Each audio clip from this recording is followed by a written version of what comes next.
Welcome to Building Programs, Building Brains, Developing a STEM-Empowered Program. This course is specifically designed for program directors and administrators who are in a leadership role and want to empower their staff and programs to deliver STEM-rich programming to children. This course was developed in partnership with and through funding support from the Department of Early Education and Care here in Massachusetts, and brain building is in progress. If you want to know more about EEC or brain building, you can hover over the logos to find the websites. It was developed in partnership with UMass Boston, so you can hover over that logo to learn more about that, and you can also hover over the BosNet logo to learn more about us. Welcome to interactive presentation number 2, STEM and Best Practices, a Leader's Perspective. STEM, or Science, Technology, Engineering, and Mathematics, appear in a variety of different standards and best practices around Massachusetts for assuring program and instructional quality. So aligning to those standards makes a really big difference to assuring that the teaching and learning going on in your program is high quality, as well as helping you to align and connect with other elements of the mixed delivery education system here in the state. Some of the places that we're going to take a look at where STEM shows up in standards. The first is QRIS, or the Quality Rating Improvement System. This is a Department of Early Education and Care tool for measuring different tiers or levels of program quality across all areas of a program, including instructional design and curriculum. So the QRIS has the QRIS standards themselves, and then it also has a number of required assessment tools. And for school-age programs, 2 of the tools that you have to use in the QRIS are the APT tool, which is the Assessment of After-School Program Practices tool, and the SACRS, which is the School Age Care Environment Rating Scale. So that's QRIS.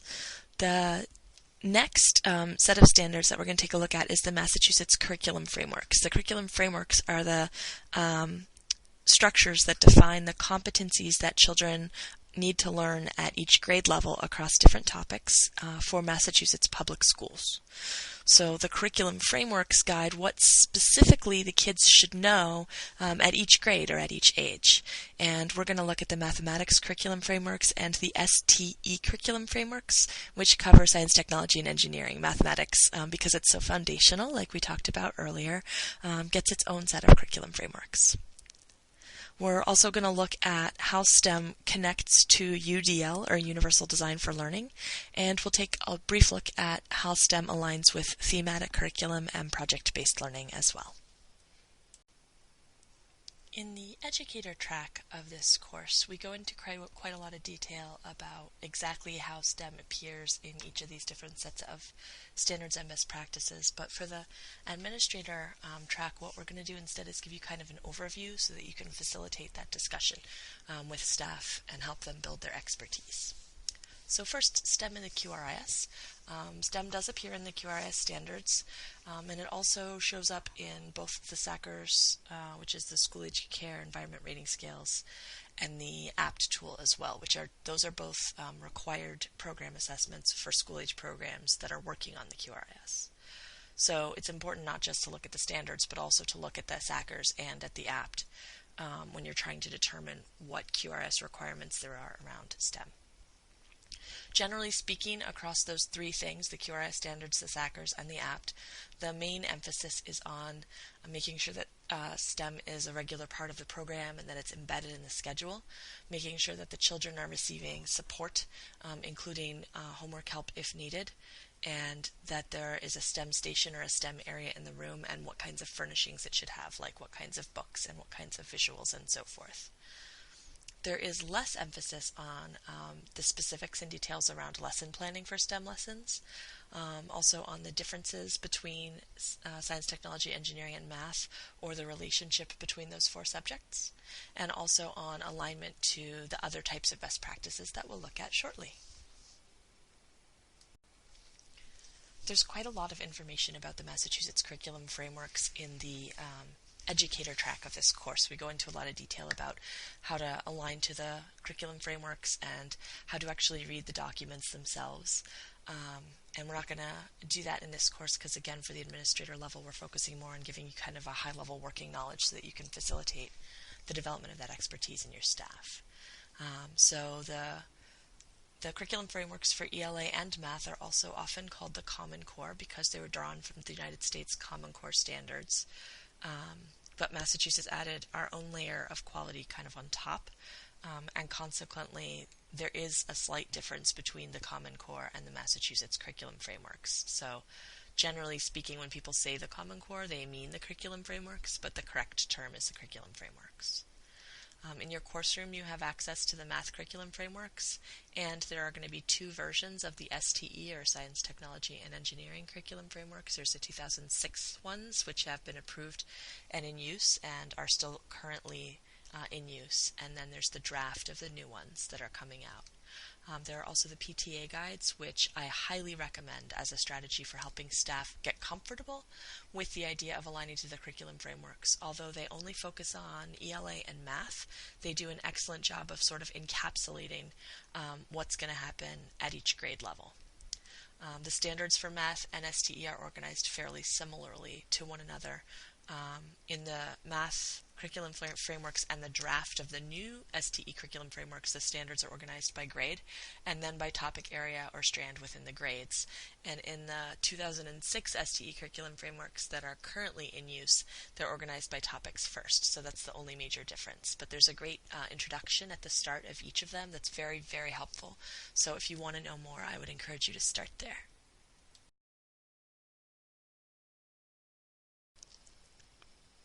UDL, or Universal Design for Learning, is a best practice for how to make sure that the activities or lessons that you're doing with kids empower every child to sort of play to their strengths, to be able to access the information and the learning through their own learning styles and to have their own learning needs met, because every child has different strengths and different learning needs and different styles of learning.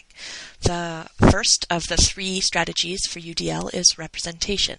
And representation focuses on making sure that you're giving information to kids in a lot of different formats and through a lot of different types of media, making sure that they have visual, auditory, and tactile kinesthetic experiences. They're moving around, they're trying stuff, they're seeing stuff, hearing stuff, looking on the internet, looking in newspapers, looking at the world, and learning through so many different approaches, as many as possible. The second is action and expression. Action and expression is a strategy that makes sure that kids are having a variety of different opportunities and a variety of different ways that they can try out what they're learning about. So sort of putting it into their life, letting them put it into action and letting them express themselves through experiencing and exploring the learning that they're gaining. And the third strategy is called engagement, and it focuses on making sure that kids get as many different choices as possible of different ways that they can connect the learning with their own personal interests, as well as letting them experience autonomy, letting them kind of take it to their own place and apply it in their own ways. So thematic curriculum, one of the benefits of it is that it takes a core set of ideas or concepts, and it allows the learners, the students, to connect and interact with those concepts across a broad span of different interactions, ideas, and approaches. The benefit of this is that if you learn about something from just one perspective, then you're getting a bunch of facts, a bunch of information, and that's good, it's important. But the more different ways that you interact with the same idea or set of ideas, the more three-dimensional and subtle and complex your understanding of that idea or set of ideas becomes, and you become more able to take it apart and put it back together in different ways and to apply concepts that you learned within that element of your expertise and take those concepts to other elements of the world and reapply them. So let's take the example of gardening. Let's imagine that a teacher is in a group with kids and teaches them some basic ideas about gardening and growing plants. This is what plants are. This is what they need in order to live. This is what a garden is. This is why we have gardens. That's great, and it's very valuable. But the next thing that teacher might do is get a bunch of garden tools and say, everybody, thinking about what we've learned so far about gardening, imagine what these tools are for. Make up uses for them and invent new tools that you think would be useful for gardening. So this is a really fun, imaginative project. She might even give them craft supplies like toothpicks and straws and marshmallows and tape and paper that they can use to craft in 3 dimensions models of their own imaginary gardening tools. So now they have a whole other relationship to the idea of gardening. Now imagine that the teacher finds an opportunity to take the kids out and let them actually plant things in a garden, or maybe has a windowsill garden that she creates in the classroom. So the kids are now having a hands-on experience of seeing some of the things that they've learned about and trying out some of the tools that they've explored. Now they're having sort of their own physical experience of the learning. So there's a whole other layer occurring for them now. Then let's imagine that the teacher says, okay, let's learn more about what things we grow in the garden. And she gets different things, flowers and plants and fruits, and maybe even parts of plants like stems and roots. And she has a series of sensory tables where the kids can reach into a paper bag and feel things. They can sniff them, they can touch them. At some tables, maybe they can even taste them. And they can see what they could learn about these different objects by using their different senses, and what they can imagine or conclude about them by using their senses. Next, let's imagine she has a conversation with them about all of the different ways that gardening can exist in the world, all of the different ways that it's useful in the world, from gardens feeding into ecosystems like the caterpillar pictured here eating the leaf and turning into a butterfly, and then what butterflies are good for and how they spread pollen, and how the pollen in turn helps the garden to be healthier, all the way up to growing food to feed large quantities of people, or even gardens that are there just to bring pleasure or joy. And finally, she plans a field trip to a public garden like the Boston Common, where the kids get to run and play and enjoy the value of a public garden, and that gives them yet another way of relating. So now their ideas about gardening have been spread across so many different types of experiences that the ownership of those concepts is much deeper and much more valuable. And that's the core idea behind thematic curriculum. True or false? The PTA, or Parent-Teacher Association, guides to the math and ELA curriculum frameworks are a great introduction for educators who are either new to or intimidated by the Massachusetts curriculum frameworks.